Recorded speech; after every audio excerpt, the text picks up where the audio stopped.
Ko, titignan mo kung malutong ka sa akin sa pagkakain.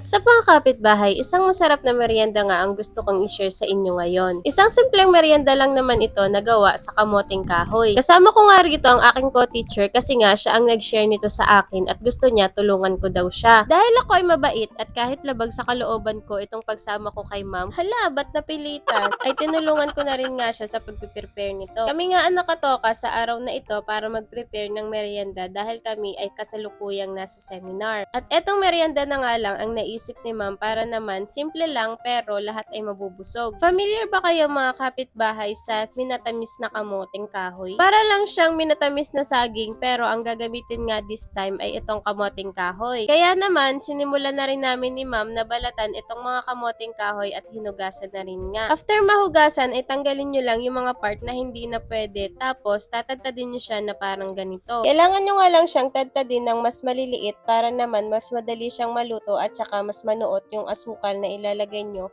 kapag niluluto nyo na siya. Parang ganito ba mga kapitbahay? Hindi naman sobrang tadtad mga kapitbahay, yung sakto lang ba, yung kaya mo lang isubo sa bibig mo. Uy! Bite size kumbaga at habang nagtatadtad nga kami, edi nagkikentuhan na rin kami ni ma'am dahil likas ito sa isang kapitbahay ang maging chismosa. Hala! At pag natadtad na nga mga kapitbahay, ay pakukuluan nyo lang ito sa tubig. Isasalang nyo siya sa malaking kawali para magkasya lahat at mapakuluan lahat. Kapag ka okay na nga, ay di takloban nyo lang siya para mas mabilis siyang kumulo at mas mabilis maluto. Sa kabilang banda nga ay nagsalang na rin kami dito ng saging para ilaga at karagdagang merienda na rin in case na kulangin kami ng pangmerienda. Balik naman tayo dito sa niluluto. Heto na nga at kumukulo na siya at nalagyan na rin ni ma'am ng asukal. Ganito na nga magiging itsura niya after malagyan ng asukal at maluto yung asukal. Tansya-tansya na nga lang to mga kapitbahay, so bahala na kayo kung gaano katamis o katabang ang gusto nyo dito sa inyong lulutuing kamoting kahoy. At nung okay na nga para sa amin itong aming niluluto,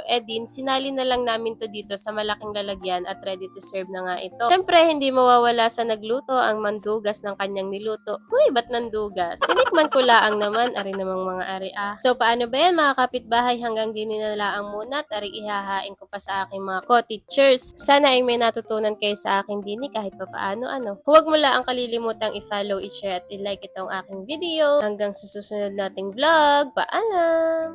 Sa kanya pala. Bakit ko naman kinalo? Wala na bimba yan.